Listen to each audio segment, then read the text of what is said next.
My stepkids told me they wished I was dead during our last family dinner together. What they didn't know was that I'd already started planning my own disappearance, and when I was done, they'd get exactly what they asked for in ways they never saw coming. Before we jump back in, tell us where you're tuning from, and if this story touches you, make sure you're subscribed, because tomorrow I've saved something extra special for you. My name is Carolyn Clark, and for 7 years I lived as a ghost in my own home, not the kind of ghost that haunts old houses or rattles chains in the night, but the kind that gets overlooked at dinner tables, dismissed in conversations, and treated like hired help by people who should have loved me. I became invisible the moment I married David Clark, not because he made me feel that way, but because his 3 children decided I was nothing more than an intruder who'd stolen their father's attention. David had been a widower for 3 years when we met at a coffee shop near the university where I taught literature. He was grading papers for his engineering courses, and I was reading Steinbeck for the dozenth time, making notes in the margins like I always did. We started talking about books, then about life, and before I knew it, 6 months had passed and I was spending more time at his house than my own apartment. His kids were teenagers then, old enough to understand that their father deserved happiness, but young enough to resent anyone who wasn't their mother. Jessica was 16, all sharp elbows and sharper words, with her mother's blonde hair and her father's stubborn streak. She had a way of looking right through me like I was made of glass, and when she did speak to me, it was with the kind of polite coldness that cuts deeper than outright hostility. Marcus was 14, quiet and brooding, the kind of kid who communicated in grunts and eye rolls. He'd been his mother's favorite, and he wore his grief like armor, using it to justify every cruel comment and deliberate snub. Then there was little Amy, only 12 when David and I got married, and the one I thought might actually accept me. She was sweet at first, calling me Carolyn instead of nothing at all, but as she got older, she learned cruelty from her older siblings like it was a second language. When David proposed, I knew I wasn't just marrying him, I was marrying into a family that had already decided I didn't belong. But I loved him, and I believed that love could bridge any gap, heal any wound. I thought if I just tried hard enough, if I was patient enough, if I gave them enough space and time and understanding, they'd eventually see me as family. I thought wrong.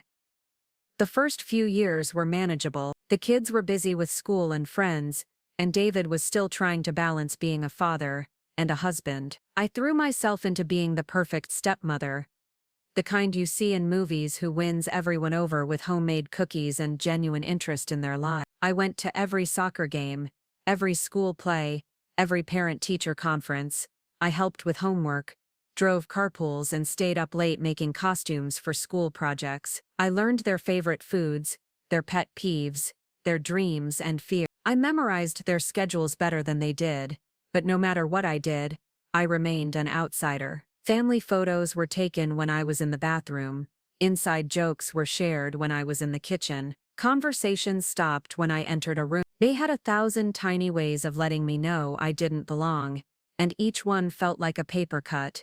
Small and seemingly insignificant, but they added up until I was bleeding from wounds I couldn't see. David tried to bridge the gap in his own way. He'd talk to them about respect and family unity, but his words felt hollow because he'd deliver them, like a tired teacher reciting rules nobody wanted to follow. He loved his children desperately, and he loved me too, but he seemed to think that love alone would eventually solve everything. He'd pat my shoulder when I cried about feeling excluded and promise me that things would get better with time. Time, he said, heals all wounds and builds all bridges. He was wrong about that too. The breaking point came on a Tuesday evening in October, 3 months after David's sudden heart attack had taken him from us. I was still reeling from the loss, still trying to figure out how to breathe in a world that no longer had his laugh echoing through the hallway. The kids were home from college for the week, supposedly to help settle his affairs, but mostly they seemed to be circling like vultures, calculating what they could claim as their own. I'd spent the day cleaning out David's office,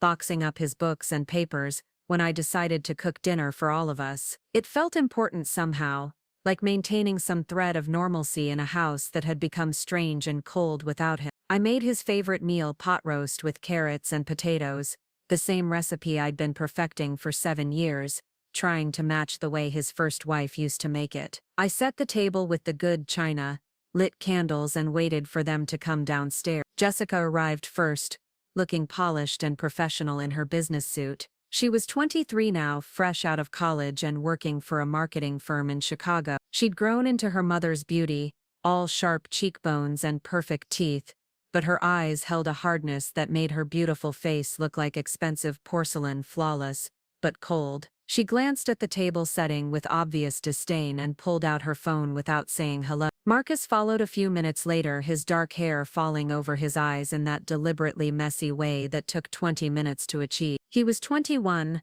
a junior at the state university studying business, and he'd developed the kind of casual arrogance that comes from being tall, handsome, and completely convinced of your own importance. He looked at the dinner I'd prepared and made a face like I'd served him garbage. Amy was the last to join us, and at 19, she'd become the most beautiful and the most vicious of the three. She had her father's warm brown eyes, but they'd grown cold over the years, and she wielded her beauty like a weapon, using it to get what she wanted and punish those who disappointed her. She looked at the empty chair where David used to sit, and sighed dramatically, like his absence was somehow my fault. We ate in silence for the first few minutes, the only sounds the clink of silverware against plates and the occasional notification from Jessica's phone. I tried to make conversation, asking about their jobs and classes, but each attempt fell flat. They answered in monosyllables when they bothered to answer at all, and I felt like I was trying to have a conversation with 3 strangers who found my presence mildly irritating. Finally, Jessica looked up from her phone and said,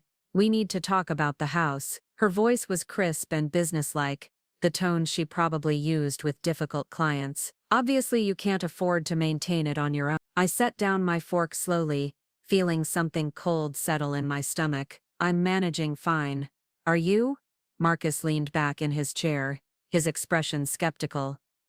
"Because from what I can see you're already behind on the landscaping, and the gutters need work. This place is too big for one person, especially someone who's never really contributed to the household income." That stung because it was partially true. I'd given up my full-time teaching position when I married David, partly because his schedule was demanding and partly because managing a household with 3 teenagers required more time than I'd anticipated. I'd been working part-time at the community college, teaching night classes for adults who were going back to school, but the pay was modest. David had always insisted that my contributions to the family went beyond money, that keeping the house running and supporting the kids was valuable work. But sitting there under their judgmental stares, I felt like those contributions had evaporated the moment he died. "I have savings," I said quietly, "and there's the life insurance." Amy laughed, and it was an ugly sound.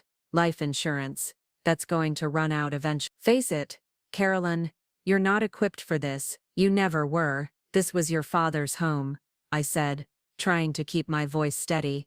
"Our home?" "No," Jessica said flatly. "This was our mother's home. She picked out the wallpaper, planted the garden, chose the furniture. You just moved in and rearranged things." I felt my face flush. It was true that I'd changed some things after David and I married, updated the kitchen, replaced some of the furniture, repainted a few rooms, but I'd done it gradually, carefully, trying to honor the memory of the woman who'd come before me, while still making the space feel like mine too. I'd thought I was being respectful. Apparently I'd been wrong. "What exactly are you suggesting?" I asked. The 3 of them exchanged glances, and I realized this conversation had been planned. They'd discussed it before coming downstairs, maybe even before coming home. The family dinner, the good china, the attempt at normalcy, it had all been window dressing for this moment. "We think you should sell," Marcus said.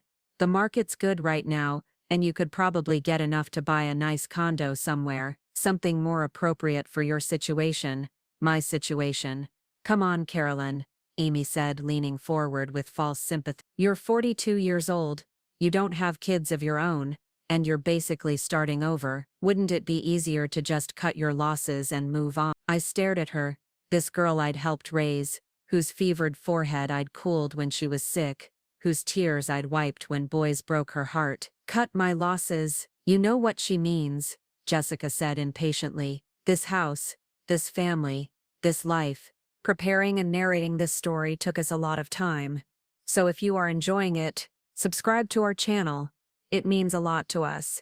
Now, back to the story. It was never really yours. You were just borrowing it while Dad was alive. Now that he's gone, it's time to give it back. The words hit me like a physical blow. I'd spent 7 years trying to earn my place in this family. 7 years of birthday parties and Christmas mornings, and Sunday dinners. 7 years of believing that persistence and love would eventually win them over. And in one conversation, they'd made it clear that none of it had mattered. I was still the outsider, still the intruder, still the woman who'd stolen their father's attention. This is my home too, I said, but my voice sounded weak even to my own ears. Is it?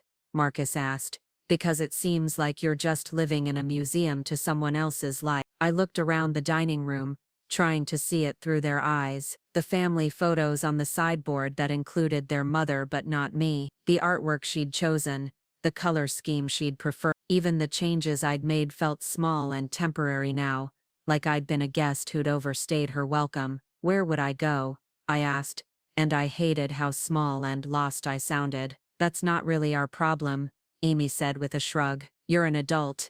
You'll figure it out. I sat there in stunned silence, looking at these 3 people I'd tried so hard to love, and I felt something shift inside me. Not anger exactly, but something colder and more final. They'd shown me exactly who they were and what they thought of me, and I finally believed them. You know what? I said, standing up from the table. You're right. They looked surprised, like they'd expected more of a fight. I don't belong here, I continued. I never did. You've made that perfectly clear. Carolyn, Jessica started, but I cut her off. No, it's fine.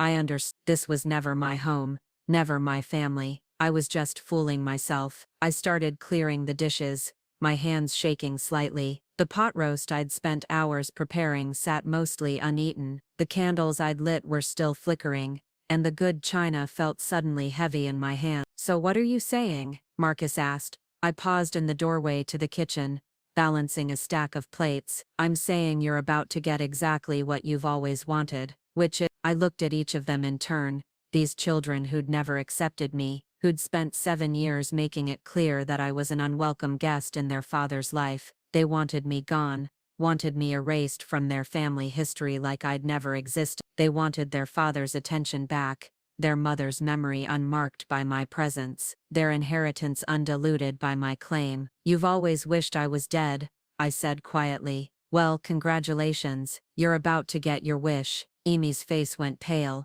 We never said that. You didn't have to, I replied, but don't worry, I'm going to grant it for you. I'm going to disappear so completely that it'll be like I never existed at all. I carried the dishes to the kitchen, leaving them sitting at the table in stunned silence. Through the window I could see the garden I'd planted, the flowers I'd tended, the life I'd built that had never really been mine. But as I stood there washing the dishes from what I now realized was our last family dinner, I felt something I hadn't felt in years. I felt they had no idea what they'd just set in motion, no idea that their stepmother, who'd seemed so weak and accommodating, had been paying attention all these years. They didn't know about the bank accounts I'd opened, the documents I'd copied, the plans I'd been making without even realizing it. They thought they were dealing with a helpless widow who'd fold at the first sign of pressure. They were about to learn how wrong they were. As I finished the dishes and turned off the lights,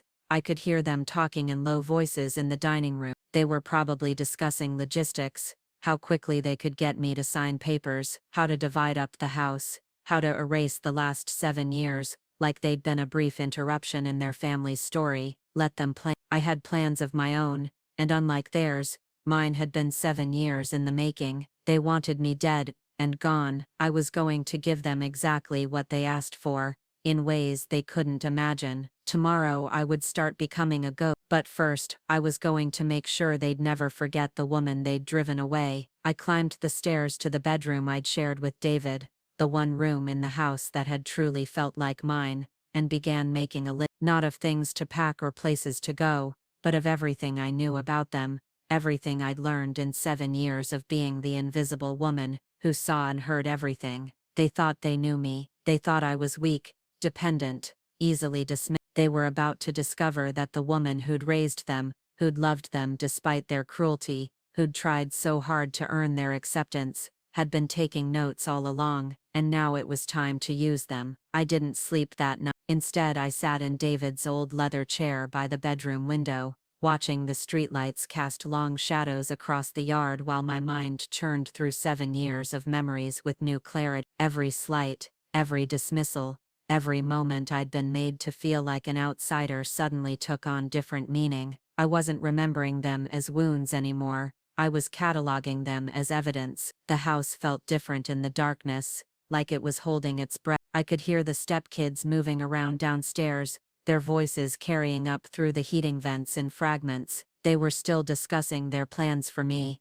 for the house, for their future that apparently didn't include any trace of my existence. Jessica's voice was the clearest, sharp and decisive as she outlined timelines and strategies. Marcus chimed in with practical concerns about property values and legal processes. Amy's contributions were fewer but more cutting, little observations about my weaknesses and dependencies that they could exploit. Listening to them dissect my life like I was already gone, I felt something fundamental shift inside me. Not the hot rush of anger I'd expected, but something colder and more purposeful. They'd spent 7 years teaching me exactly who they were, showing me their patterns, their priorities, their pressure points. I'd been so focused on trying to win their love, that I'd failed to recognize the education they were giving me. By dawn, I had filled 17 pages of a yellow legal pad with notes, not emotional ramblings or hurt feelings, but facts, dates, conversations,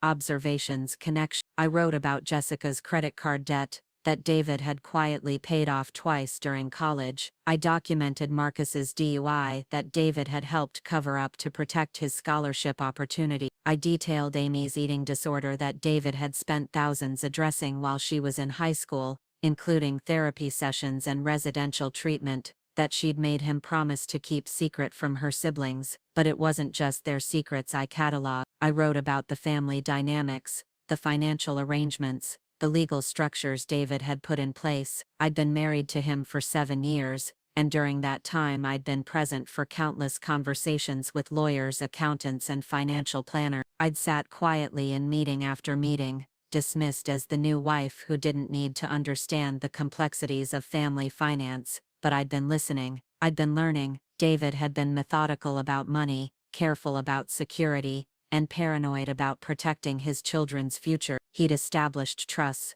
created safety nets, and built financial structures designed to ensure that his kids would never want for anything, but in his eagerness to provide for them, he'd also created dependencies. None of them had learned to truly stand on their own, because they'd never had to. They lived in apartments David subsidized, drove cars he'd co-signed for, and carried credit cards linked to accounts he monitored and often replenished. More importantly, David had made me a beneficiary of almost everything, not because he didn't trust his children, but because he'd wanted to ensure I was taken care of if something happened to him. The house was in both our names. The investment accounts listed me as the primary beneficiary. The business partnerships included spousal succession clauses. The insurance policies were structured to provide for me first, with the children as secondary beneficiaries. I'd never paid much attention to these details when David was alive. They'd seemed like paperwork, legal formalities that adults took care of,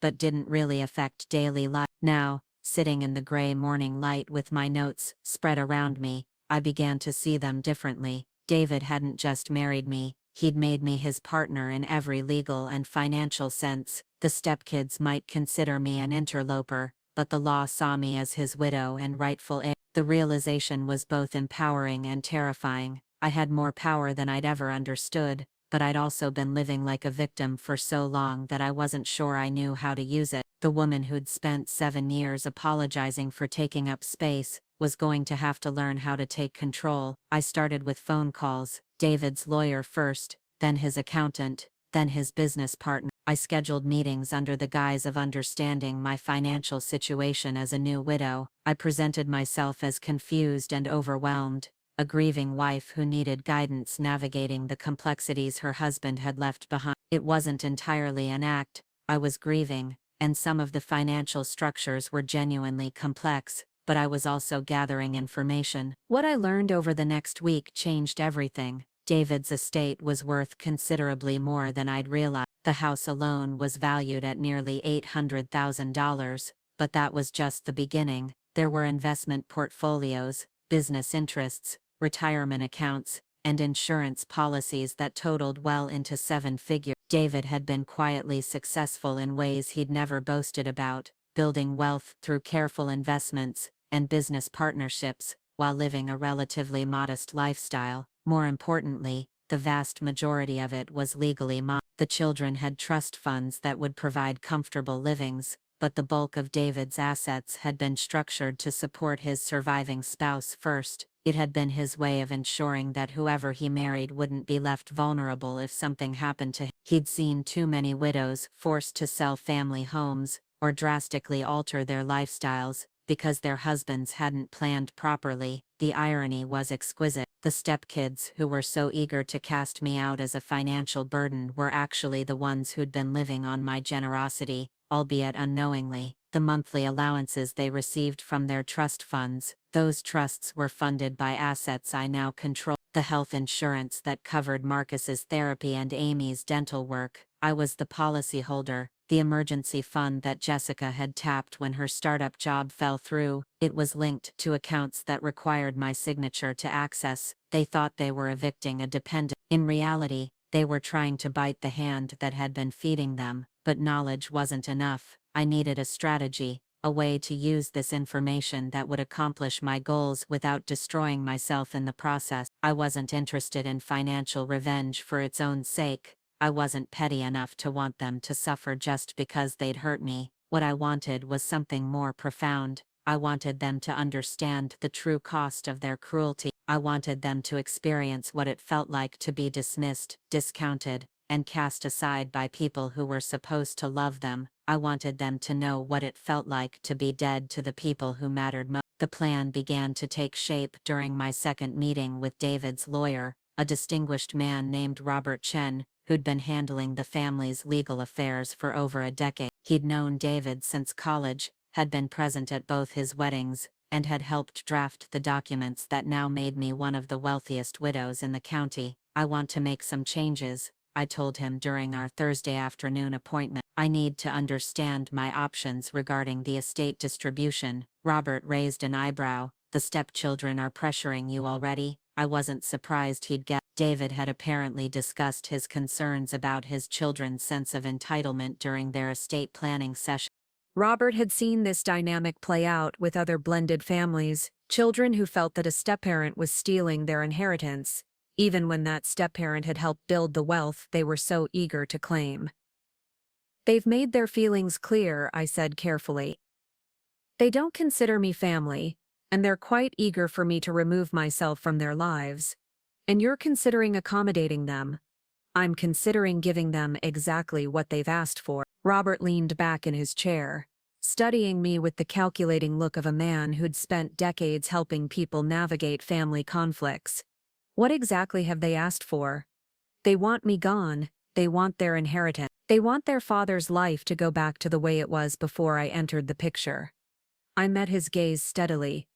I want to give them all of that, but on my terms.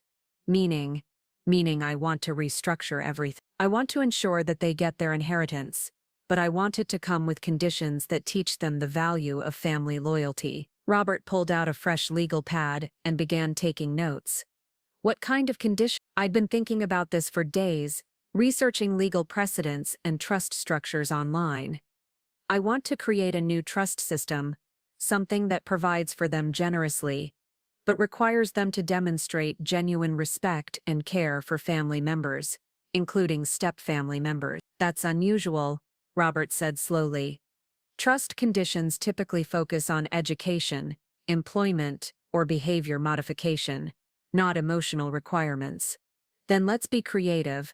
I want them to understand that family is about more than blood relation. I want them to learn that respect and kindness aren't optional when you're dealing with people who've devoted their lives to caring for you. Over the next hour, we outlined a structure that was both generous and educational. The stepkids would inherit substantial sums, but the money would be released gradually based on their demonstrated ability to maintain healthy family relationships. They'd need to show consistent respect and care for all family members, including any future stepparents their father might have had if he'd lived longer. They'd need to participate in family counseling to address their issues with blended families. They'd need to volunteer with organizations that supported widows and orphans. Most importantly, they'd need to write formal apologies acknowledging the pain they'd caused and demonstrating genuine understanding of how their behavior had affected others. Not just to me, but to anyone they'd hurt with their entitled attitudes. This is going to require significant restructuring of the existing estate plan,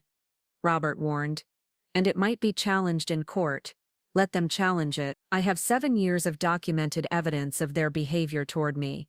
I have recordings of conversations, copies of emails, witnesses to their treatment of their father's wife. If they want to make this a legal battle, I'm prepared for that. Robert made more notes, then looked up at me with something that might have been admiration. You know, David always said you were stronger than you appeared. I think he'd be proud of this approach. That stopped me short. You think so? David loved his children, but he wasn't blind to their flaws. He worried that he'd spoiled them, that they'd never learned to treat people with basic decency because they'd never faced consequences for their behavior. This plan of yours, it's not punishment. It's education. I felt tears prick my eyes for the first time since the night of our last dinner. I don't want to hurt them.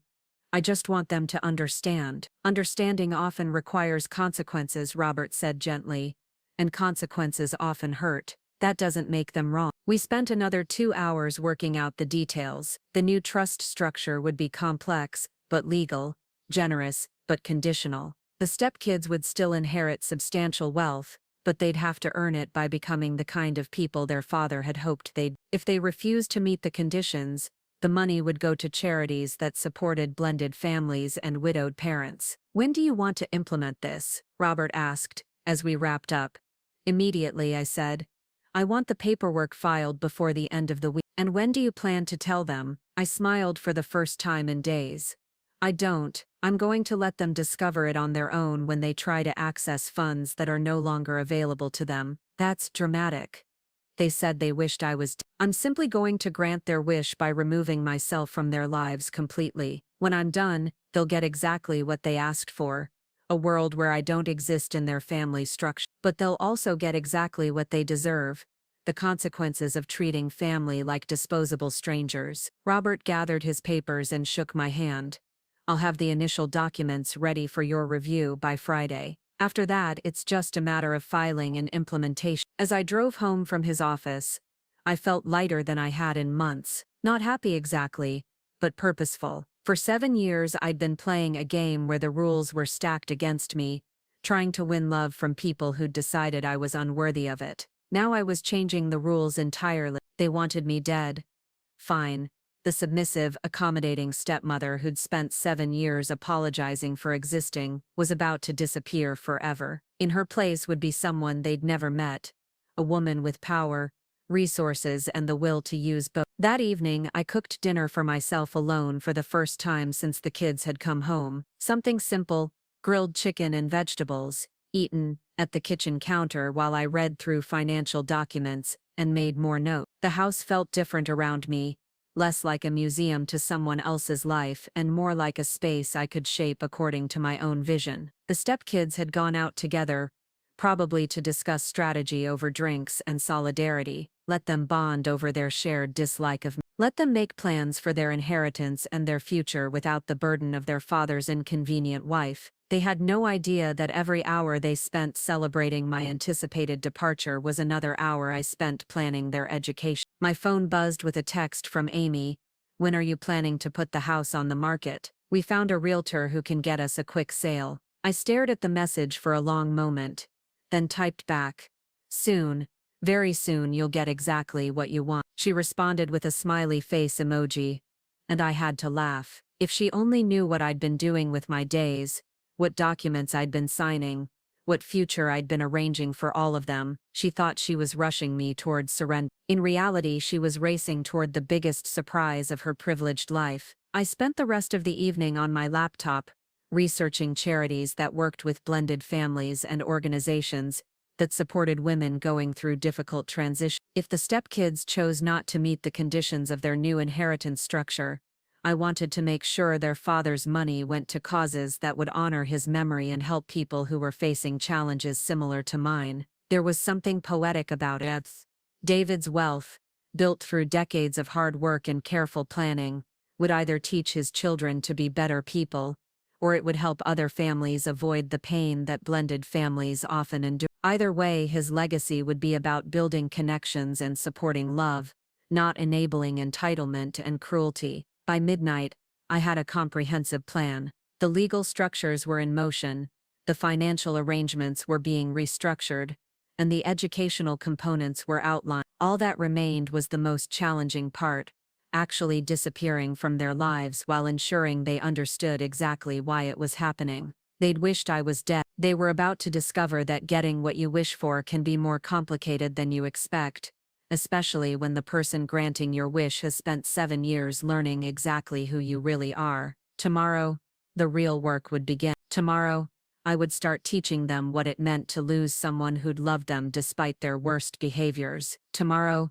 they would begin to understand the difference between being dead and being done, and somewhere in that education, maybe they'd finally learn what family actually meant. The transformation began on a Monday morning while the stepkids were still asleep. I stood in the master bedroom closet that I'd shared with David, surrounded by clothes I'd accumulated over 7 years of trying to fit into a family that didn't want me. Conservative blouses in muted colors, sensible shoes, cardigans that made me look older and smaller than I was. These were the clothes of a woman who'd been trying to make herself invisible, inoffensive, forgettable. I pulled everything out and piled it on the bed. Then I called the local women's shelter and arranged for a donation pickup. The woman who'd spent 7 years apologizing for taking up space was about to disappear, and she was taking her apologetic wardrobe with her. By noon, I was at the mall with a credit card linked to an account that contained more money than I'd ever spent on myself in a single day. I wasn't shopping for clothes that would help me blend in anymore. I was shopping for clothes that would help me stand out, command attention, project the kind of confidence that made people think twice before dismissing you. The personal shopper at Nordstrom was a woman named Miranda who took one look at me and seemed to understand exactly what I needed. "New chapter?" she asked, and when I nodded, she smiled. "Let's make sure everyone knows it." 3 hours later, I walked out with a wardrobe that would have horrified the old me. Bold colors, sharp tailoring, pieces that fit my body instead of hiding it. I bought a red dress that David had once admired but I'd never had the courage to wear. I bought black slacks that made my legs look longer and a blazer that squared my shoulders and made me look like someone who belonged in boardrooms. I bought jewelry that caught the light and demanded attention. But the clothes were just the beginning. The real preparation was happening in David's old home office, where I'd spread out 7 years' worth of financial documents, legal papers and detailed notes about each stepchild's vulnerabilities and dependency. The room had been his sanctuary, lined with engineering textbooks and family photos, but now it was becoming my war room. Robert had been true to his word. The revised estate documents were waiting for my review by Friday afternoon, and they were everything I'd hoped for and more. The new trust structure was elegant in its complexity, generous in its potential rewards, and absolutely ruthless in its requirements for earning those rewards. Jessica, Marcus, and Amy would each inherit significant wealth, but accessing it would require them to complete what I privately called the education. They'd need to participate in family therapy sessions focused on blended family dynamics. They'd need to volunteer a minimum of 100 hours annually with organizations that supported widowed parents or stepfamilies. They'd need to maintain employment or educational enrollment without financial assistance from the trust for a full year to demonstrate independence and work ethic. Most importantly, they'd need to write detailed letters of accountability acknowledging the specific ways they'd hurt family members and demonstrating genuine understanding of how their behavior had affected others. Not just to me, but to anyone they'd treated poorly because of entitlement or prejudice. The letters would be reviewed by a panel of family therapists and social workers who specialized in blended family dynamics. Only when these professionals confirmed that the letters showed genuine insight and remorse would the trust funds become accessible. If they refused any component of the education, their inheritance would be donated to a foundation I was establishing in David's memory, focused on supporting widowed parents and their children as they navigated the challenges of rebuilding their family. They'd still receive small monthly stipends, enough to cover basic living expenses, but not enough to maintain their current lifestyles. But the most elegant part of the plan was how they'd discover it. I wasn't going to announce the changes or explain my reason. I was simply going to disappear from their lives completely, leaving them to figure out on their own why their financial support had suddenly become conditional. The first phase of my disappearance required meticulous planning. I needed to extract myself from every aspect of their daily lives, while simultaneously ensuring they'd feel the absence keenly. For 7 years I'd been the invisible support system that kept their lives running smoothly. I'd been the one who remembered their birthdays, who kept track of their schedules, who handled the small emergencies and daily logistics that they'd never noticed. Now I was going to remove all of that support at once, like pulling a tablecloth out from under a fully set table. I started with the practical arrangements. The health insurance policy that covered all three of them listed me as the primary account holder. I called the insurance company and requested that individual policies be set up for each stepchild, effective at the end of the month. They'd receive notification letters explaining that their coverage was changing, but the letters wouldn't explain why. The family cell phone plan that David had established was similarly structured. I contacted the provider and arranged for the Stepkids lines to be transferred to their own individual accounts. Again, they'd receive notification but no explanation. The credit cards that were linked to family accounts required more delicate handling. I couldn't simply cancel them without warning. That would be too obvious and too cruel. Instead, I worked with the bank to set up new accounts with significantly lower credit limits, reflecting what the Stepkids could realistically afford on their own incomes rather than what they'd been spending with family support. The old cards would stop working at the end of the month and they'd receive new cards with new terms, but the most important change was to the monthly allowances they'd been receiving from their trust fund. These payments had been automatic for years, deposited into their accounts on the first of every month without any requirement for communication or accountability. Under the new structure, these payments would continue but at a fraction of their previous amount. The remainder would be held in escrow until they completed the education. Each change was legal, properly documented, and entirely within my rights as the primary beneficiary of David's estate, but taken together they would fundamentally alter the Stepkids' financial reality overnight. They'd wake up on the first of next month to discover that their comfortable, subsidized lifestyles had suddenly become unsustainable. While I was systematically dismantling their financial support system, I was also preparing for my own disappearance from their emotional life. For 7 years I'd been the one who reached out, who tried to maintain connections, who remembered important dates and sent thoughtful messages. I'd been the one who asked about their jobs, their relationships, their problems. I'd been the family member who cared about their daily lives even when they showed no interest in mine. Now I was going to stop, completely. I went through my phone and deleted their numbers. Not blocked, deleted. I wanted to remove even the temptation to reach out during moments of weakness or doubt. I cleaned out my email contacts, removing not just their addresses but also the addresses of their friends, their employers, their significant others. I was erasing every digital connection that might allow me to monitor their lives or enable them to easily reach me. The social media connections were next. I unfriended them on Facebook, unfollowed them on Instagram, disconnected from their LinkedIn profile. Then I went further, deactivating my own accounts entirely. The woman who'd spent 7 years trying to stay connected to their lives was about to become digitally invisible. But perhaps the most symbolic change was what I did with the family photo. The house was filled with pictures spanning decades, images of David's first marriage, photos of the kids growing up, and scattered throughout, a handful of pictures that included me, wedding photos, holiday celebrations, vacation snapshots where I appeared at the edges of their family story. I didn't destroy them. Instead, I carefully removed every photo that included me and stored them in a box that I placed in the bedroom closet. The remaining photos I rearranged thoughtfully, creating a visual narrative of their family that didn't include any trace of my existence. It was like I was editing myself out of their history, granting their wish to return to a time when I'd never entered their lives. The house itself required similar attention. Over 7 years I'd accumulated possessions and made changes that reflected my presence and my taste. I'd brought books, artwork, kitchen gadgets, and decorative items that had slowly integrated into the household. Now I was removing all of them, donating or storing anything that clearly belonged to me, leaving only items that had existed before my arrival or could plausibly have been David's choices. I wasn't stealing or destroying anything of theirs. I was simply making myself disappear as thoroughly as possible from their physical environment. When they walked through the house after I was gone,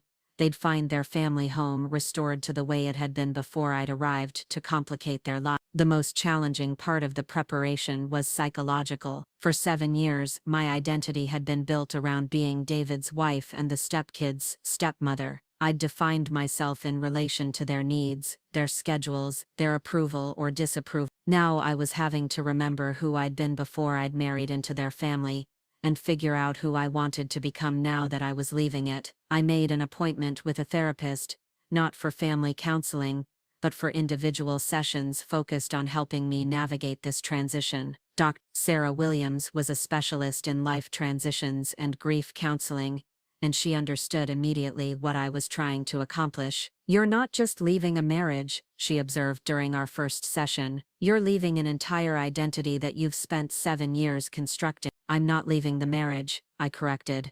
"David is gone. I'm leaving the family that never wanted me in the first place." "And how does that feel?" I considered the question carefully. Terrifying, but also liberating. For the first time in 7 years, I get to make decisions based on what I want instead of what might finally earn their acceptance. Dr. Williams helped me work through the complex emotions I was experiencing: grief for the family connections I'd hoped to build, but never achieved; anger at the years I'd spent trying to prove my worth to people who'd already decided I was worthless; fear about rebuilding my life at 42, but also excitement about the possibility of creating something new, something that belonged entirely to me. "What do you want your life to look like 6 months from now?"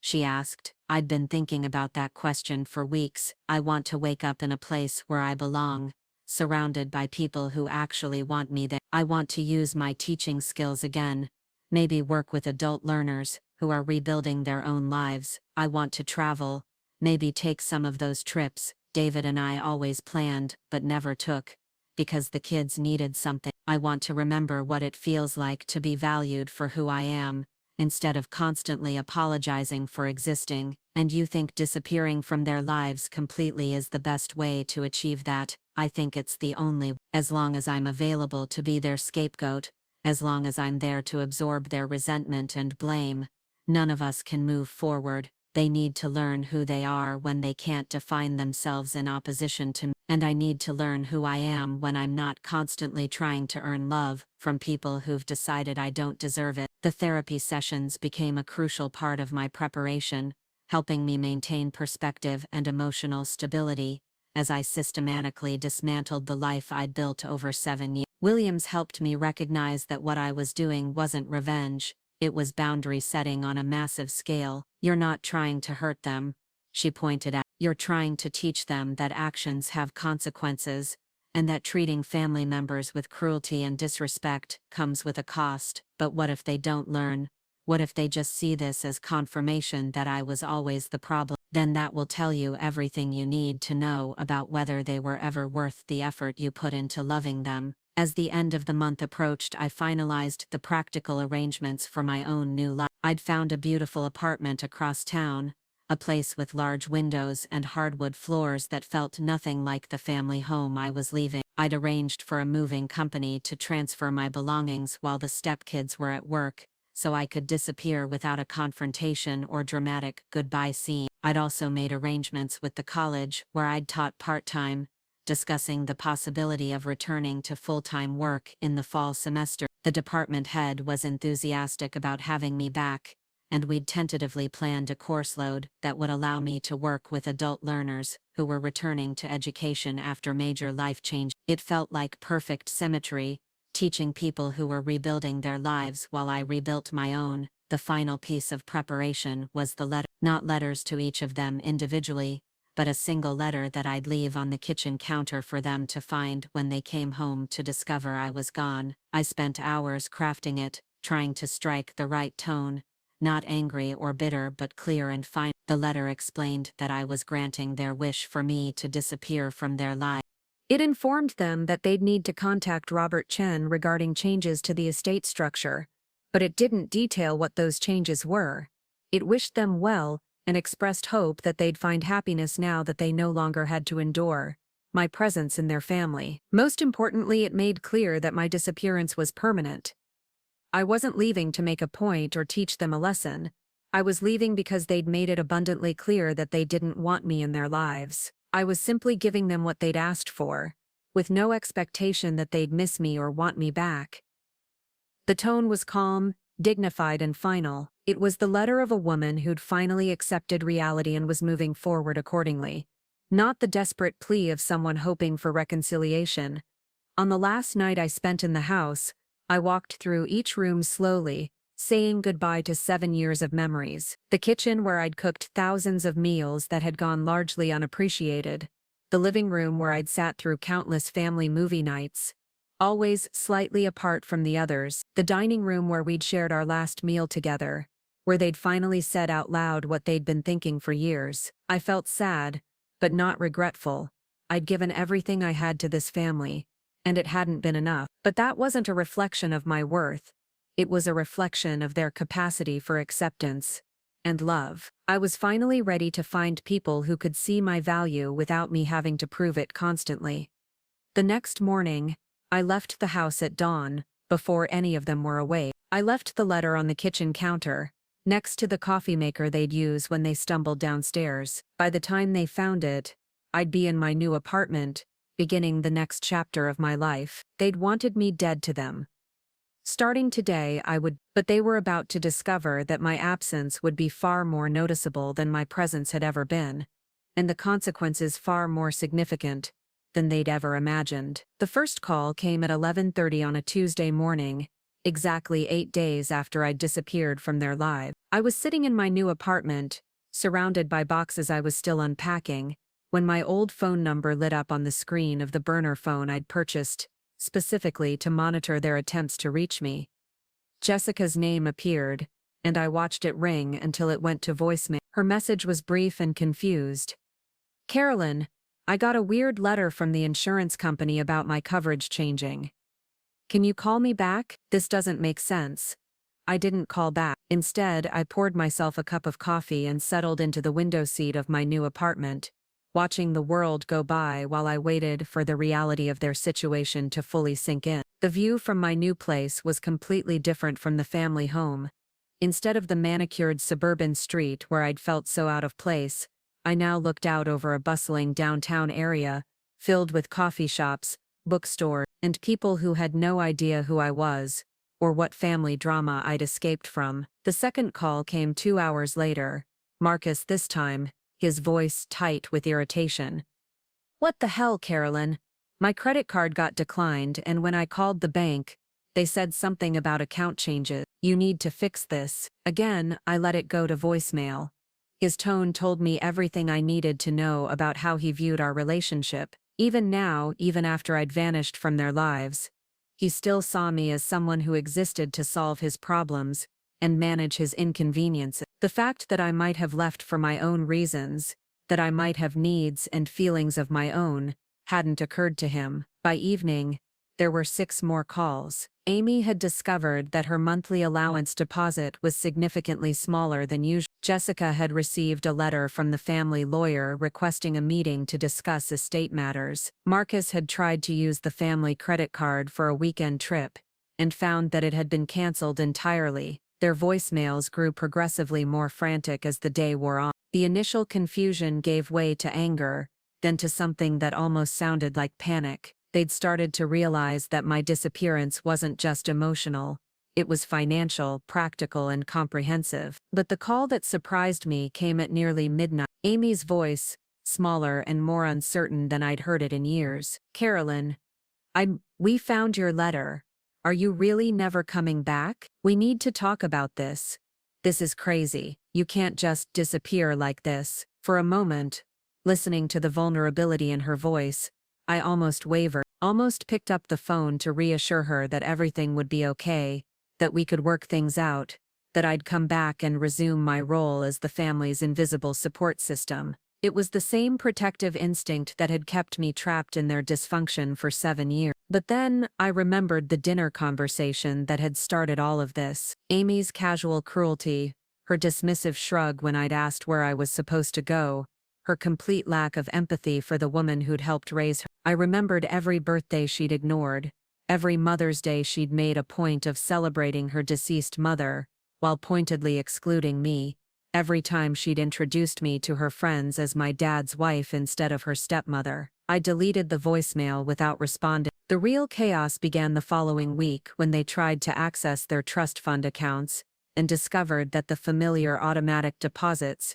had been replaced by a complex web of conditions and requirements. Robert Chen called me Wednesday morning to report that all 3 stepkids had contacted his office, demanding immediate meetings to discuss what they were calling unauthorized changes to their father's estate. They're quite upset, he said, and I could hear the amusement in his voice. Jessica used the phrase hostile takeover twice during our conversation. Are they threatening legal action? They're threatening everything except what you actually want them to do, which is engage with the process you've established for them. What exactly did you tell them? I told them that all changes to the estate were made legally and with proper authority by the primary beneficiary.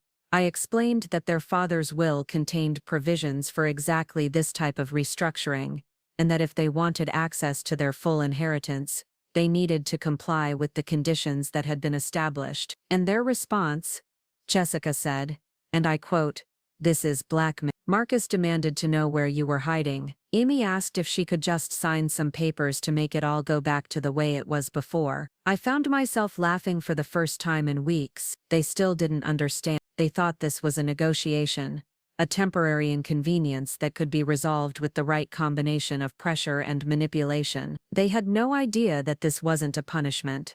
It was an education, and it was just beginning. What's the next step? I asked. I've scheduled individual meetings with each of them for next week. I'll explain the full scope of the new requirements and provide them with the contact information for the family therapy practice that will oversee their progress. After that, it's up to them whether they want to engage with the process or continue trying to fight it. And if they choose to fight, then they'll discover that their father chose his estate planning attorney very well. Everything we've done is completely legal and thoroughly documented. They can challenge it if they want, but they'll lose, and they'll waste money they can no longer afford on legal fees. The thought of them finally facing real consequences for their behavior should have felt satisfying, but instead I found myself feeling oddly detached from their struggle. I'd spent so many years hoping they'd learn to treat me with basic respect and kindness. Now that they were being forced to confront the cost of their cruelty, I realized I no longer cared whether they learned or not. Their education had become less about earning my forgiveness and more about preparing them to be decent human beings for whoever had to deal with them next. My own life, meanwhile, was beginning to take shape in ways I'd never expected. The college had welcomed me back enthusiastically, and I'd started teaching 2 evening classes for adult learners. My students were people who'd survived divorces, job losses, deaths of spouses, and other major life transitions. They understood what it meant to rebuild yourself from scratch, and they brought a level of determination and gratitude to their education that I'd never encountered in traditional college students. I found myself energized by their stories and inspired by their resilience. There was Maria, a 50-year-old woman who'd gone back to school after her husband left her for his secretary. There was James, a veteran who was using his GI benefits to pursue the engineering degree he'd always wanted. There was Sandra, a single mother of 3 who was taking night classes while working full-time to build a better life for her children. These people knew what it meant to fight for what they wanted, to rebuild when everything fell apart, to create value instead of just expecting it to be handed to them. Spending time with them reminded me of who I'd been before I'd married David, when I'd been building my own career and my own life, instead of trying to fit into someone else's vision of what I should be. I also started therapy with Dr. Williams twice weekly, working through the complex emotions that came with severing ties with people I'd tried to love for 7 years. It wasn't as simple as walking away and never looking back. There were moments of doubt, moments of loneliness, moments when I wondered if I'd been too harsh or too final. "You keep talking about them like they were your children," Dr. Williams observed during one of our sessions, "but they weren't. They were adults who chose to treat you badly. But I was their stepmother. I had a responsibility to them.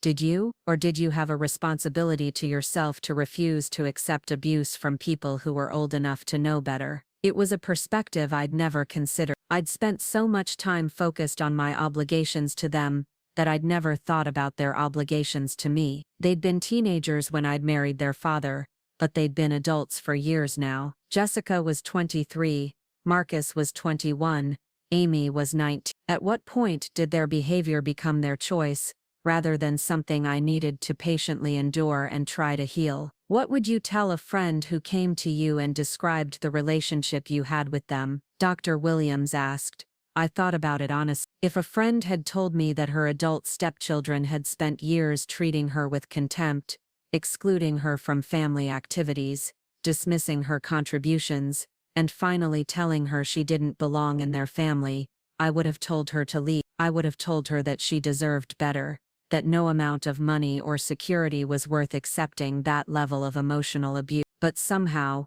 when it was my own life, I'd convinced myself that enduring their treatment was noble, that trying to win their love was admirable, that leaving would make me a quitter. I think I stayed because I thought it would honor David's memory, I said finally. I thought he would have wanted me to keep trying with them. And what do you think he would want for you now? I considered that question for a long time. David had loved his children, but he'd also loved me. He'd worried about their sense of entitlement, their lack of empathy, their tendency to take advantage of his generosity. He'd also worried about my tendency to sacrifice myself for people who didn't appreciate the sacrifice. I think he'd want me to be happy, and I think he'd be proud that I finally stood up for myself. The validation from Dr. Williams helped, but the real confirmation that I'd made the right choice came from an unexpected source. My old friend Linda, who'd been my teaching colleague before I'd married David, called me a few weeks after I'd moved into the new apartment. I heard through the academic grapevine that you're back at the college, she said. Are you okay? The word is that you've left the family. Linda was one of the few people who'd known me before I'd become David's wife, and she'd watched my transformation over the years with growing concern. She'd never said anything directly, but I'd sensed her worry about how much of myself I'd given up to try to fit into David's family. I'm better than okay, I told her.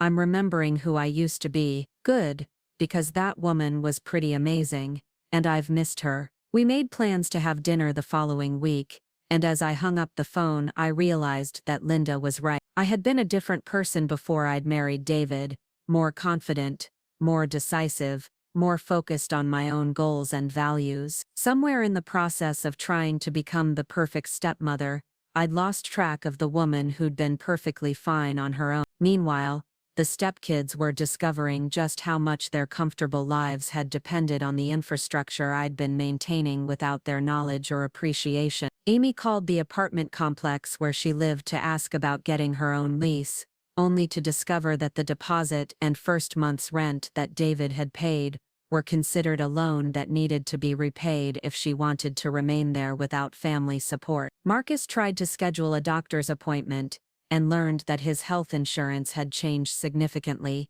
with higher deductibles and copays that he'd need to cover himself. Jessica attempted to book a vacation with friends and found that the travel credit card she'd been using was no longer available to her. Each discovery led to another phone call, another voicemail, another attempt to reach me and demand that I fix the problems they were encountering. But I'd prepared for this phase of their education carefully. The burner phone let me monitor their attempts to contact me without feeling pressured to respond. I could hear their growing frustration and panic without being drawn back into the role of problem solver and financial safety net. Robert kept me updated on their meetings with his office, and the reports were both predictable and enlightening. Jessica had come in with a legal pad full of demands and accusations, treating the meeting like a business negotiation where she could simply override my decisions through force of will. Marcus had been sullen and resentful, insisting that his father never would have approved of the changes I'd made. Amy had been tearful and manipulative,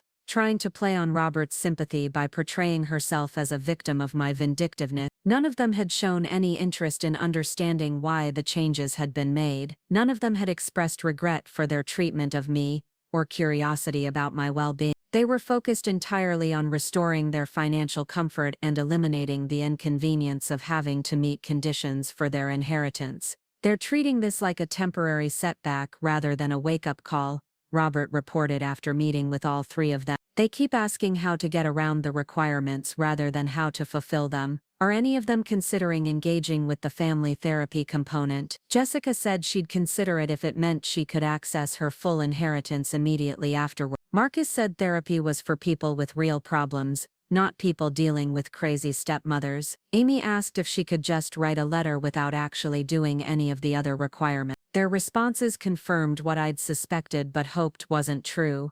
They'd learned nothing from this experience so far. They still saw me as the problem rather than their own behavior. They still believed they were entitled to their father's money without any corresponding responsibility or personal growth, but I'd prepared for this possibility too. The education I'd designed for them wasn't dependent on their initial enthusiasm or immediate understanding. It was structured to give them multiple opportunities to learn and grow, but also to ensure that their father's money would go toward positive purposes regardless of their choices. The foundation I'd established in David's memory was already receiving donations from the portions of their inheritance that they weren't accessing, and those funds were being put to work helping other widowed parents and their children navigate the complexities of blended family. If Jessica, Marcus, and Amy chose not to engage with their education, David's legacy would still be making a positive difference in the world. The first month after my disappearance was the hardest, both for them and for me. They were experiencing the shock of suddenly having to manage their own lives without the safety net they'd taken for granted. I was learning to resist the impulse to rescue them, to solve their problems, to make their lives easier even when they'd never shown me the same consideration. But as the weeks passed, I found myself caring less about their struggles, and more about my own growth. My new life was taking shape in ways that felt authentic and sustainable. My teaching was fulfilling in ways I'd forgotten were possible. My apartment was becoming a home that reflected my tastes and preferences instead of careful compromises designed to avoid conflict. My social life was beginning to include people who actually enjoyed my company instead of tolerating it. Most importantly, I was remembering what it felt like to be valued for who I was, rather than what I could provide. My students appreciated my expertise and experience. My colleagues respected my insights and contributions. My therapist saw my growth and resilience. These relationships were based on mutual respect and genuine affection, not obligation or financial dependency. The stepkids, meanwhile, were about to discover that their financial problems were just the beginning of their education. They'd focused so intensely on trying to restore their monetary support that they'd missed the deeper changes I'd made to their lives. Soon, they'd learned that I hadn't just altered their trust funds. I'd removed myself so completely from their support system that they'd need to rebuild almost every aspect of their comfortable existence. And unlike their previous challenges, this was one they'd have to face entirely on their own. Part 5. The Resolution. 6 months after I vanished from their lives, I was sitting in my favorite coffee shop grading papers when I looked up to see Amy standing hesitantly at my table. She looked different, thinner, tired, wearing clothes that were still stylish but clearly not new. Her perfectly manicured nails were gone, replaced by short, practical ones. Her hair was pulled back in a simple ponytail instead of the elaborate styles she used to favor. For a moment, neither of us spoke. I'd known this encounter was inevitable. The city wasn't large enough for us to avoid each other forever, and part of me had been preparing for this moment since the day I'd left. But seeing her standing there looking genuinely uncertain for the first time since I'd known her, still caught me off guard. "Carolyn," she said quietly, "can I sit down?" I gestured to the empty chair across from me, curious despite myself. In all my mental preparations for this conversation, I'd imagined her being angry, demanding, or manipulative. I hadn't expected her to look defeated. She sat down carefully like she wasn't sure she was welcome. I've been looking for you for weeks. I finally asked Professor Martinez if he knew where you were working, and he mentioned you come here sometimes. What do you want, Amy? She flinched at the directness of my question, and I realized that my tone was cooler than I'd intended. Not cruel, but completely devoid of the warmth and patience I'd once shown her automatically. She was discovering what it felt like to interact with me as a stranger, rather than as family. I wanted to talk to you about everything, about what happened, about what's been happening since you left. What about it? She seemed to struggle with where to begin. Things have been really hard, harder than I expected. I had to drop out of school because I couldn't afford the tuition without the family support. I'm working 2 jobs now just to pay rent and buy groceries. Marcus had to move back in with our mom's sister because he couldn't afford his apartment. Jessica's been staying on friends' couches because she can't come up with a security deposit for a new place. I listened without comment, my expression neutral. These were the natural consequences of the lifestyle changes I'd implemented, but I felt no satisfaction in hearing about their struggles. I also felt no guilt or urge to rescue them. The lawyer explained about the trust conditions, Amy continued, about the therapy and the volunteer work and the letters we're supposed to write. At first we thought it was just your way of trying to control us, trying to force us to apologize for things that weren't really our fault. And now, she was quiet for a long moment, staring at her hands. Now I think maybe we were wrong about a lot of things. Something in her voice made me look at her more carefully. This wasn't the manipulative Amy I'd known, the one who could turn on tears or charm, depending on what she needed. This seemed like genuine reflection, though I wasn't ready to trust it yet. I started seeing Dr. Chen, the therapist Mr. Robert recommended about 2 months ago, she said. Jessica and Marcus refused, but I was desperate. I thought maybe if I could just get through the therapy requirement quickly, I could access my trust fund and things could go back to normal. And what did you discover? That normal was really messed up. She looked up at me then and I saw something in her eyes I'd never seen before, genuine shame. Dr. Chen asked me to describe our family dynamics, and when I started talking about how we treated you, how we talked about you, how we acted like you didn't matter, hearing myself say it out loud to a stranger made me realize how awful we were. I remained silent, waiting to see where this was going. She had me write down specific incidents, times when we'd been cruel or dismissive. The list was pages long, Carol. Pages and pages of times when we'd made you feel unwelcome in your own home, and the worst part was, I could see that we'd done it on purpose. We'd wanted you to feel bad. We'd wanted you to know you didn't belong. Amy's voice was getting quieter, and I could see tears forming in her eyes. But I'd seen her cry before when she wanted something, so I waited to see if this felt different. Dr. Chen asked me why we'd treated you that way, and I gave her all the usual reasons. You weren't our real mom. You were trying to replace our mother. You were changing our family. But then, she asked me if any of those things were actually true, and I had to admit, they weren't. What do you mean? You never tried to replace Mom. You never even mentioned her, unless we brought her up first. You never tried to make us call you Mom, or act like you were our parent. You just tried to be kind to us. You tried to be part of our family. And we punished you for it, because it was easier than dealing with our own grief and anger. This was further than I'd expected her to go in terms of self-reflection. The Amy I'd known had never taken responsibility for anything, always finding ways to blame external circumstances or other people for her problems. Dr. Chen helped me understand that we were angry at Dad for moving on, for being happy again, for falling in love with someone who wasn't our mom, but it felt too scary to be angry at him directly, so we took it out on you instead. You were the safe target because you kept trying to love us no matter how badly we treated you. Amy wiped her eyes with the back of her hand. The therapy made me realize that we didn't just hurt you, we hurt ourselves too. We missed out on having a relationship with someone who genuinely cared about us, because we were too stubborn and too angry to let it happen. I felt something shifting inside me as I listened to her. Not forgiveness exactly, but a recognition that this was the kind of insight I'd hoped they might eventually reach. whether it was genuine or just sophisticated manipulation designed to restore her financial support. I couldn't tell yet. "What about Jessica and Marcus?" I asked. Amy's expression darkened. "They're still angry, still convinced that this is all your fault somehow. Jessica keeps saying you're trying to steal our inheritance out of spite.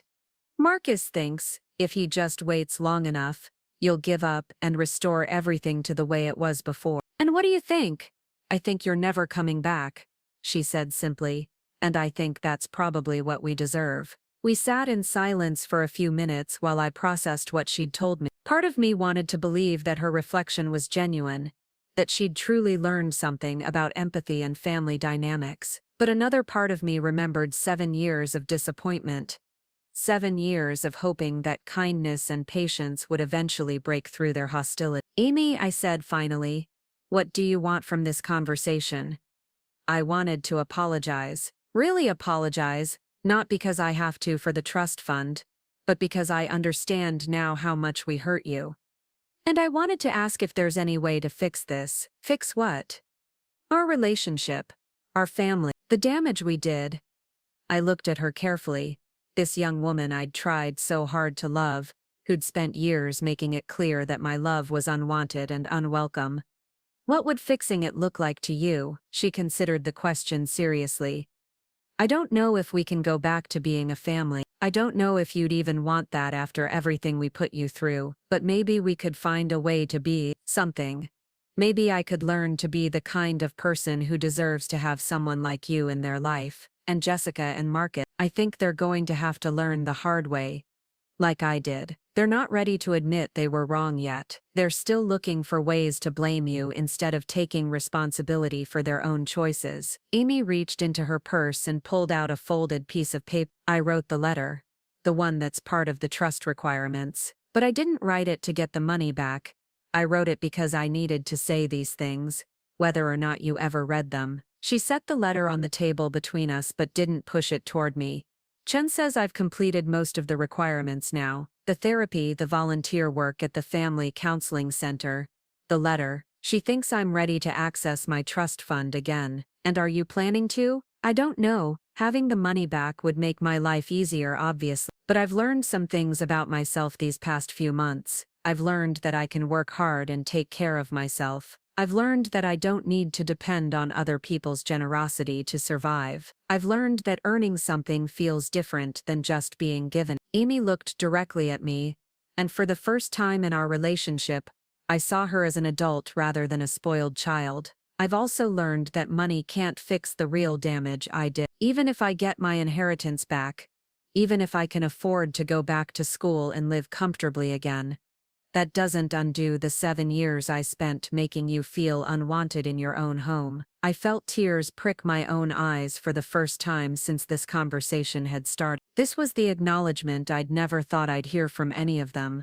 Not just an apology for specific incidents, but recognition of the sustained emotional damage they'd inflicted over years. "Amy," I said softly, "what you're saying means more to me than you probably realize. But I need you to understand that this doesn't change my decision about staying away from your family." She nodded.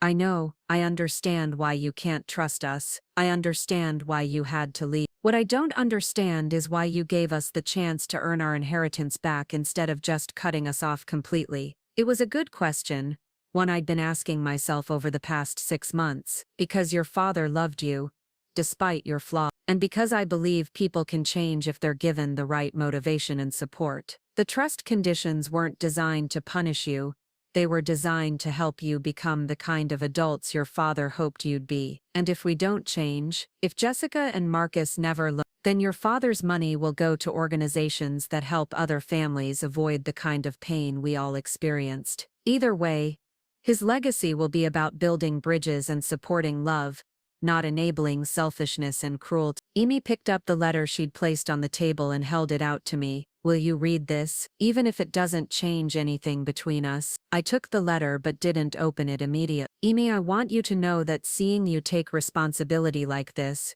hearing you acknowledge what happened, it does matter. It doesn't erase the past, but it gives me hope that you can build better relationships in the future. With you? I considered the question honestly. I don't know. Maybe someday we could find a way to be friendly acquaintances. Maybe we could exchange holiday cards or meet for coffee occasionally. But I don't think we can ever be family again. Too much has happened, and I've built a new life that doesn't include the pain I experienced in your father's house. Amy nodded, looking sad but not surprised. I understand, and I want you to know that I think you made the right choice. Leaving. I mean, you deserved better than what we gave you. After she left, I sat in the coffee shop for another hour, holding her letter but not reading it. The conversation had stirred up emotions I'd thought I'd resolved, but not in the way I'd expected. I didn't feel drawn back toward their family, or tempted to resume my role as their caretaker. Instead, I felt a sense of closure I hadn't realized I'd been missing. For 6 months, I'd wondered if they'd ever understand why I'd left, if they'd ever recognize their role in driving me away. Amy's visit had answered that question at least partially. She understood, and she was working to become a better person because of that understanding. Whether Jessica and Marcus would eventually reach the same realization remained to be seen, but it was no longer my responsibility to guide them there. When I finally opened Amy's letter that evening in my apartment, I found myself reading the most thoughtful and insightful piece of writing I'd ever seen from her. She detailed specific incidents spanning 7 years,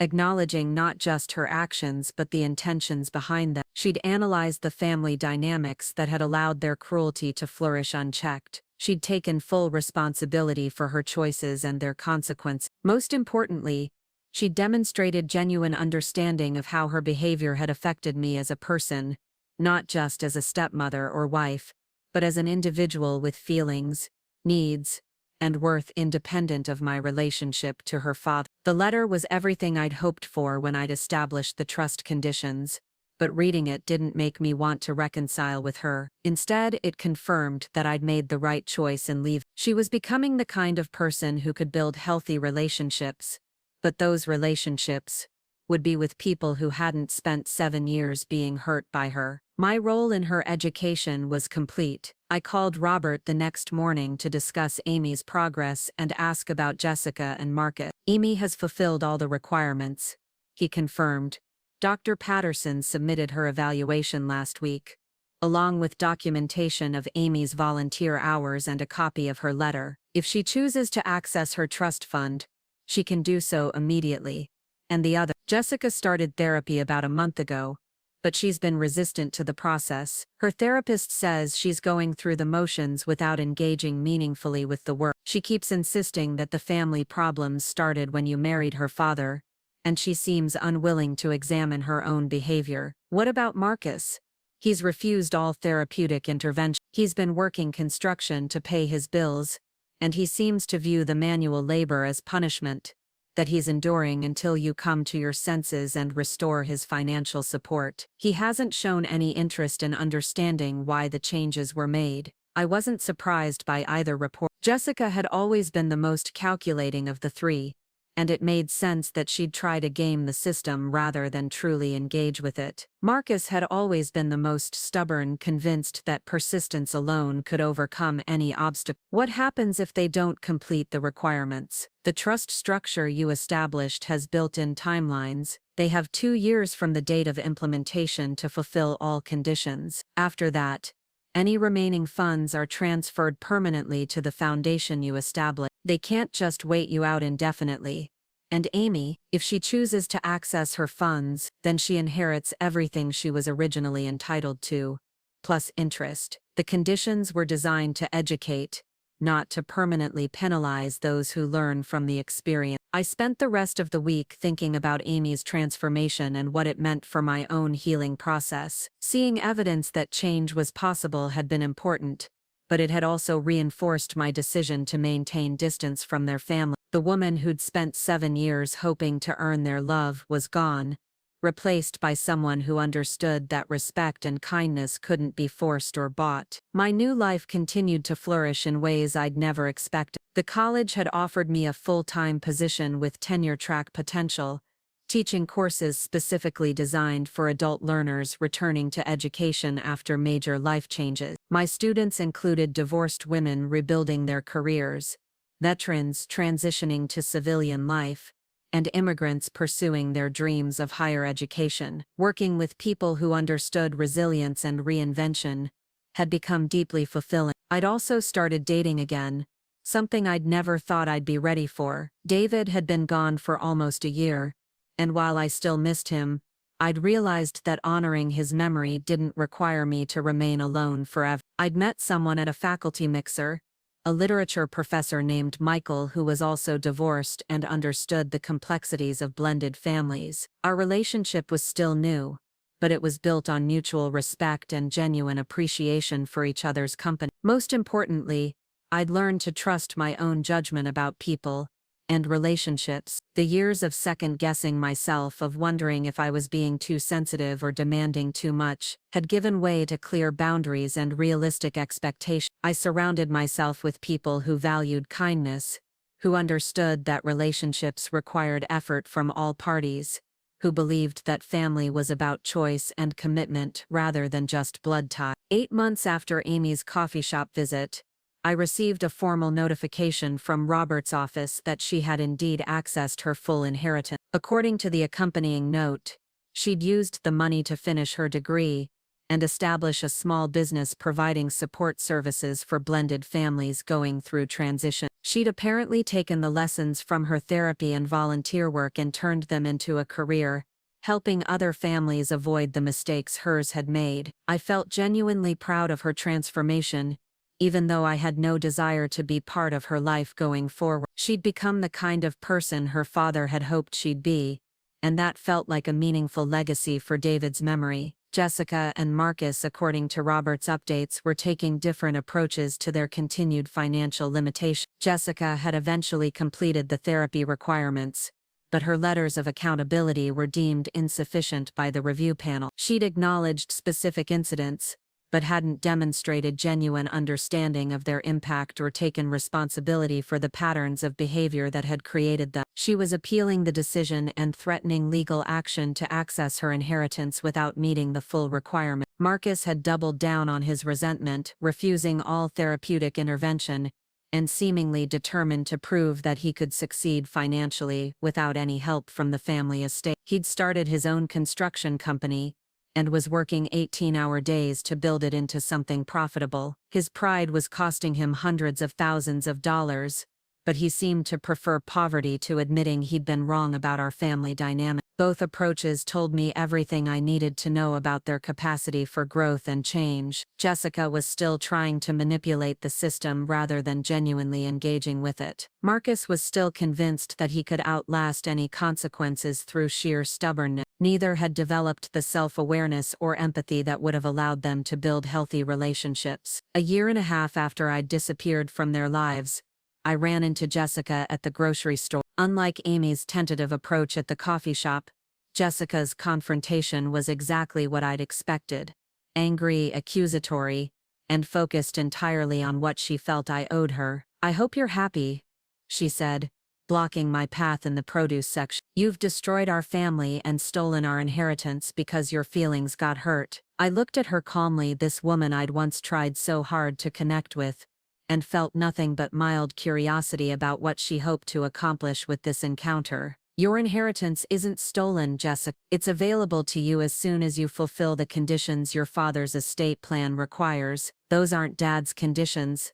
They're yours. You manipulated a grieving man into restructuring his will to punish his children. The estate plan was created with input from your father, his lawyer, and his financial advisors. Everything was done according to his wishes and values." Jessica's face flushed with anger.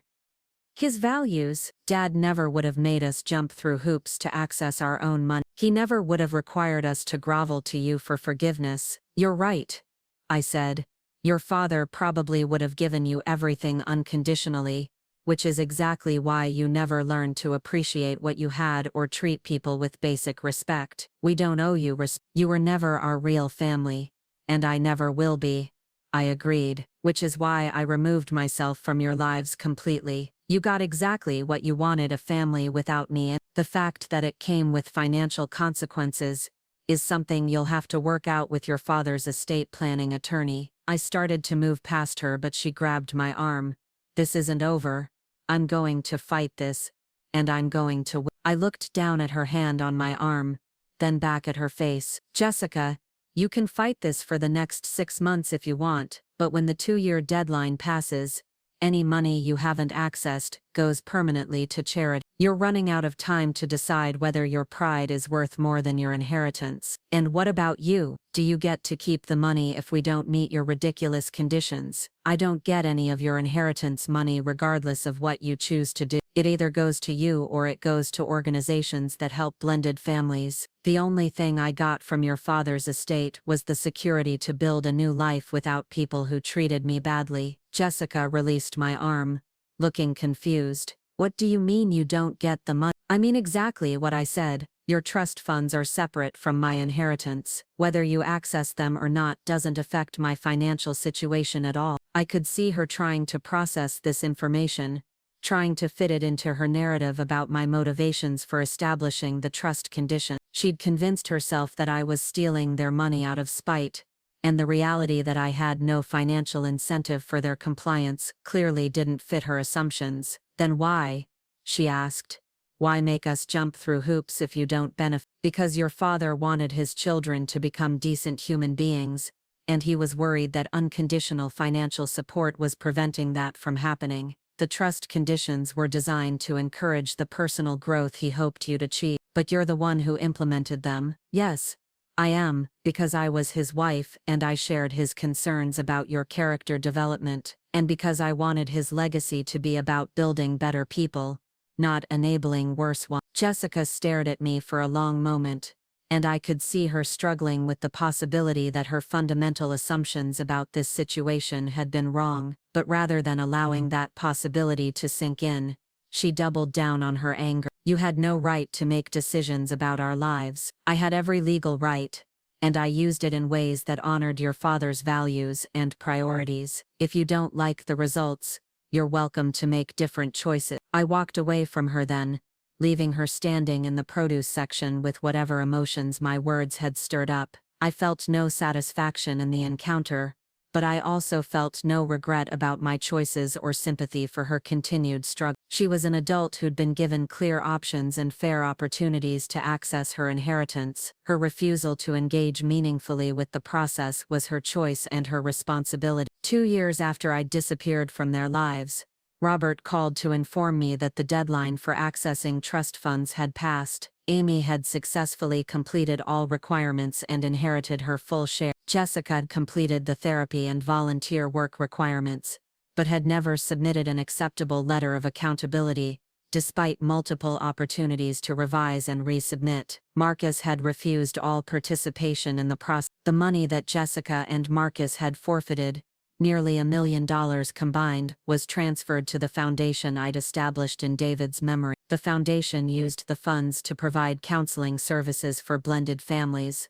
financial assistance for widowed parents, and educational programs about healthy family dynamics. I felt a deep sense of satisfaction knowing that David's money was being used to help other families avoid the pain and dysfunction that had characterized our own. His legacy was ultimately about building bridges and supporting love, exactly as he would have wanted. As for the Stepkids, I occasionally heard updates through mutual acquaintances, but their lives no longer intersected with mine in any meaningful way. Amy had built a successful business and seemed to have genuinely changed her approach to relationships. Jessica continued to pursue legal challenges to the trust structure, but her appeals had been consistently unsuccessful. Marcus had built his construction company into a modestly profitable enterprise, but he remained bitter about the family dynamics and refused to acknowledge any wrongdoing in his treatment of me. Their different outcomes confirmed what I'd suspected when I'd first established the trust conditions.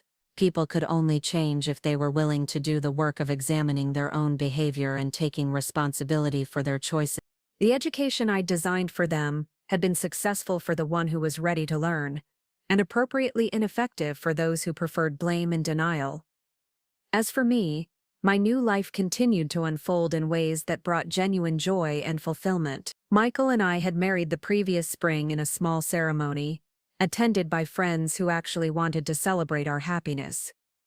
My teaching career had flourished, and I'd been promoted to department chair. I'd traveled to places David and I had always planned to visit, written articles about adult learning that had been published in education journals, and built a social circle of people who valued my contributions and enjoyed my company. Most importantly, I'd learned that family wasn't about blood relations or legal obligations. It was about mutual respect, genuine affection, and the choice to support each other through life's challenges. The family I'd tried so hard to join had never wanted me, but the family I'd built through friendship and partnership was everything I'd hoped for and more. The Stepkids had wished I was dead to them, and I'd granted that wish completely. But in the process of disappearing from their lives, I'd discovered who I really was when I wasn't trying to earn love from people who'd decided I was unworthy of it. I'd found my voice, my strength, and my worth independent of their approval or acceptance. They'd gotten exactly what they'd asked for, and so had I. The only difference was that I'd learned to appreciate what I'd received, while they were still struggling with the consequences of what they'd thrown away. 3 years had passed since the trust deadline expired, and my life had settled into a rhythm I'd never thought possible during those dark years in David's house. I was sitting in my home office, grading final exams from my graduate course on adult learning theory, when the doorbell rang. Michael was in the garden, so I answered it myself, expecting a delivery or perhaps one of our neighbors. Instead, I found myself face to face with a young woman I didn't immediately recognize. She was maybe 25, with dark hair and familiar brown eyes that made my heart skip a beat. She looked nervous but determined, clutching a small bouquet of flowers and what appeared to be a handwritten letter. "Miss Clark," she said hesitantly, "I'm sorry to bother you at home. I'm Emma Patterson. I think you knew my mother." "Amy Patterson?" She used to be Amy Clark before she got married. I stared at her for a moment, trying to process this unexpected connection to my past. Amy had gotten married, had a daughter, and somehow this young woman had found her way to my doorstep. The resemblance to David was unmistakable. She had his warm eyes, and the same stubborn set to her jaw that I remembered from all 3 of his children. "Hello, Emma," I said carefully. "What can I do for you?" I was hoping we could talk about my mom, about our family, about what happened before I was born. "I know this is probably strange, showing up like this, but I've been trying to understand some things, and Mom said you were the only person who could help me make sense of them." I hesitated, torn between curiosity and caution. I'd worked hard to build a life separate from the Clark family drama, and I wasn't eager to be pulled back into it. But something about Emma's earnest expression reminded me of the better moments with Amy, the glimpses of potential I'd seen before her siblings' influence had hardened her heart. "How did you find me?" I asked. "Mom gave me your address. She said she's been keeping track of your career, following your published articles on adult education. She's really proud of what you've accomplished, actually. She talks about you sometimes, about how much you taught her about resilience and starting over." That was unexpected. I'd assumed that Amy would prefer to forget about our complicated history, not follow my professional achievements or speak positively about our relationship. "Would you like to come in?" I heard myself asking. "I can make some tea and you can tell me what's on your mind." Emma's face lit up with relief. "Thank you." I was worried you might slam the door in my face. As I led her into the living room, I caught a glimpse of Michael through the kitchen window. He looked up from his gardening and raised an eyebrow questioning. I gave him a small wave that I hoped conveyed, unexpected but manageable, and he returned to his roses with the kind of understanding that came from 3 years of marriage, to someone who'd learned to handle complicated family situations. Emma settled onto the couch and looked around the room with obvious curiosity. My home was nothing like the Clark family house. It was smaller, cozier, filled with books and art that reflected my own taste rather than careful compromises. The walls were covered with photos of my students, my travels with Michael and friends who'd become chosen family. "This is really nice," Emma said. "It feels like you, somehow, warm and thoughtful." "Thank you. Now what did you want to discuss?" Emma took a deep breath and pulled out the letter she'd been carrying. "Mom gave me this to read last month. It's a copy of the letter she wrote to you as part of the trust requirements, the one where she apologized for how the family treated you." I remembered that letter well. It had been one of the most genuine pieces of writing I'd ever received from any of the Clark children, full of insight and accountability that had surprised me with its depth. She wanted me to understand what kind of person she used to be, and what kind of person you helped her become. She said reading that letter was the only way I'd really understand why she's spent so much time and energy working with blended families. Your mother has built a good business helping other families navigate difficult transitions. I said, I've heard she's quite successful. She is. But she always says it's not really about the business. It's about making sure other kids don't make the mistakes she made. She talks about you as the person who saved her from becoming someone she would have hated. Emma paused, seeming to gather her courage. The thing is, I'm getting married next month to a wonderful man named David. Yes, David. Like Grandpa. And his name isn't the only thing he has in common with my grandfather. What do you mean? He's a widower. He has 2 kids from his first marriage, a boy and a girl, 8 and 10 years old, and I'm going to become their stepmother. The pieces clicked into place, and I understood why Emma had sought me out. She was about to enter the same kind of blended family situation that had defined my relationship with her mother, and she wanted guidance on how to navigate it successfully. I've been talking to Mom about it, asking for advice about how to build relationships with his kids, how to respect their mother's memory while still finding my place in their family. And she keeps saying the same thing, that I need to talk to you, because you're the one who really understood what it meant to love children who weren't ready to love you back. Emma's eyes filled with tears. She says you spent 7 years trying to love her and Uncle Marcus and Aunt Jessica, even when they made it clear they didn't want your love. She says you never gave up on them, even when they gave up on themselves. I felt my own throat tighten with unexpected emotion. I'd spent so many years believing that my efforts with the Clark children had been wasted, that nothing I'd done had mattered to them. Hearing that Amy had not only remembered my persistence, but valued it enough to build her career around helping other families was both healing and overwhelming. Your mother has given you a very generous interpretation of those years, I said carefully. The truth is, I made a lot of mistakes. I stayed too long in a situation that wasn't healthy for anyone. I let myself be treated badly because I thought enduring it was the same as loving. But you did love them, Emma said, even when they didn't deserve it, even when they were cruel to you. Mom says that's what finally broke through her anger, realizing that you'd kept trying to care about her even after she'd given you every reason to walk away. What exactly are you hoping to learn from me, Emma? I want to know how to do it right, how to love kids who aren't mine without losing myself in the process, how to respect their grief and their loyalty to their mother, while still building something real with them, how to be patient without being a doormat. It was a thoughtful question, one that showed Emma had learned from her mother's mistakes, and wanted to avoid repeating them. I found myself genuinely impressed with her maturity and self-awareness. The most important thing I learned, I said slowly, is that you can't earn love by sacrificing your own worth. Children need to see adults who have healthy boundaries, who treat themselves with respect, who model what good relationships look like. What does that mean practically? It means being kind but not desperate. It means showing up consistently but not hovering. It means caring about their well-being without trying to fix every problem. Most importantly, it means remembering that building a relationship takes time, and that time can't be rushed no matter how much you want it to happen. Emma nodded,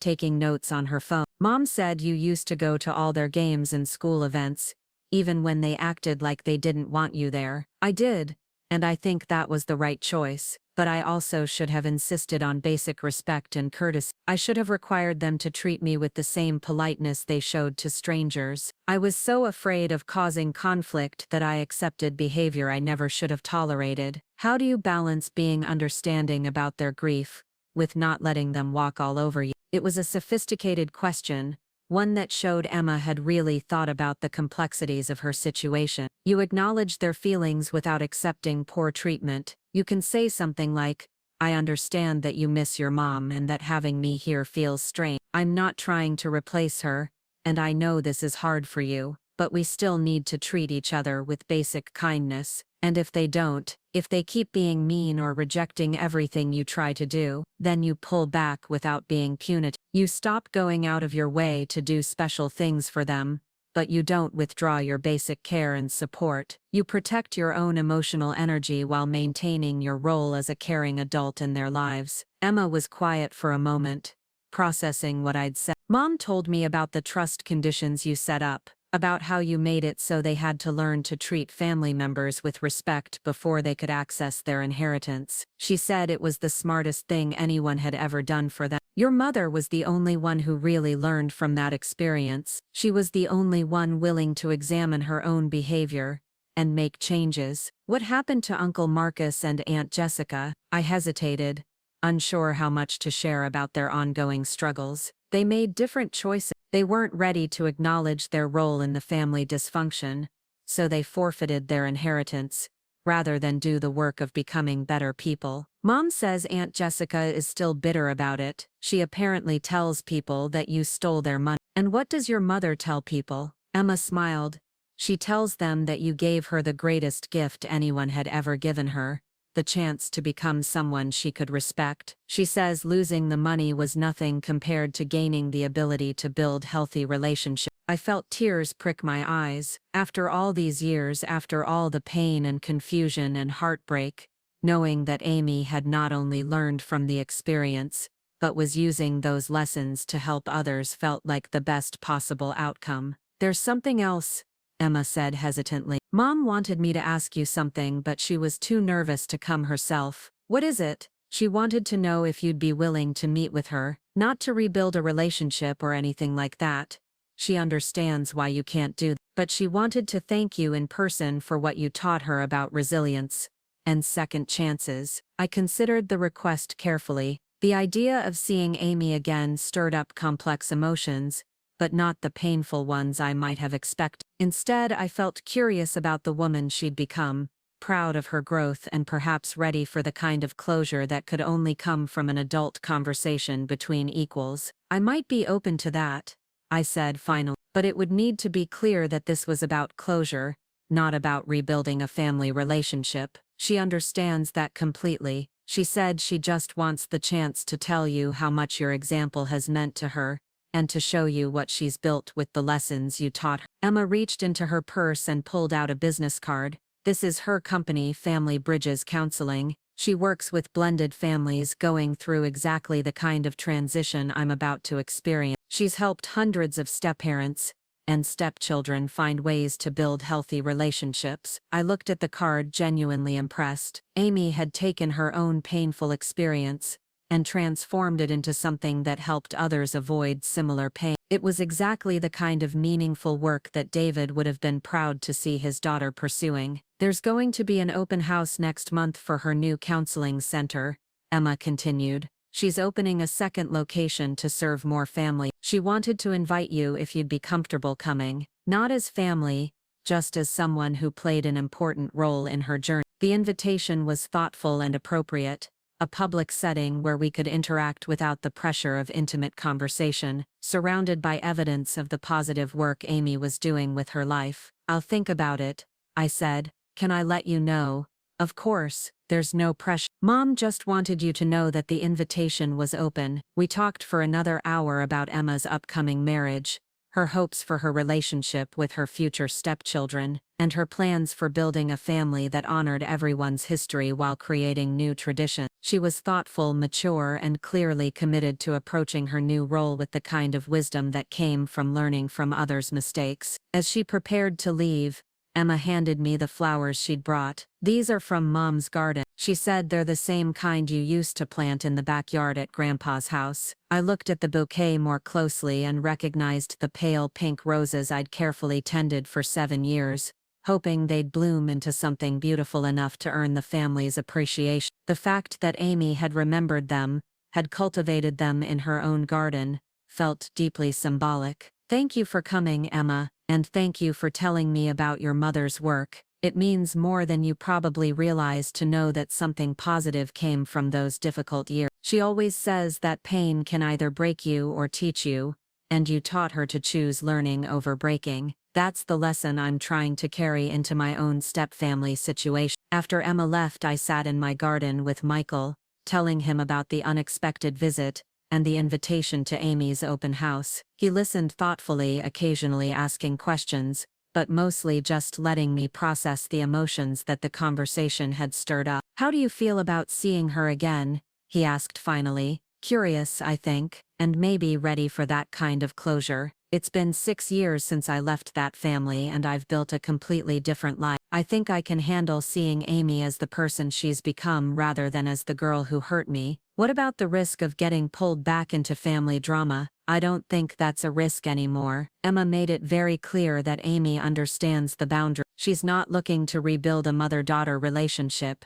She just wants to acknowledge what happened and show appreciation for the lessons she learned. Michael nodded.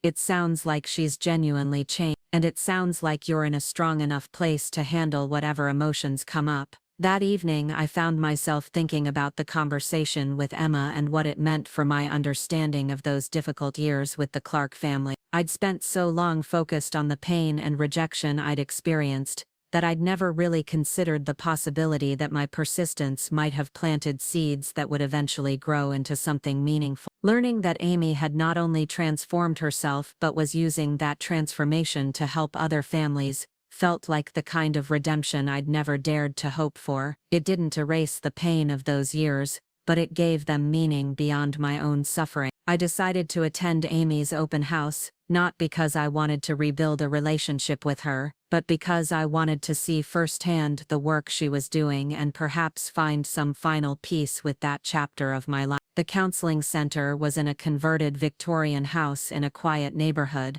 with a warm and welcoming atmosphere that immediately put visitors at ease. There were families everywhere, couples with children from previous relationships, single parents navigating custody issues, teenagers adjusting to new family configurations. I spotted Amy almost immediately. She was talking to a young couple, gesturing animatedly as she explained something about family therapy approaches. She looked confident and professional, but also genuinely warm in a way I'd rarely seen during our years together. When she saw me, her face lit up with an expression of such pure gratitude that I felt my own emotions catch in my throat. She excused herself from the couple and walked over to me, her eyes bright with tears. "Carolyn," she said softly, "thank you so much for coming. I wasn't sure you would, but I hoped." "Hello, Amy. This is impressive," I said, gesturing around the center.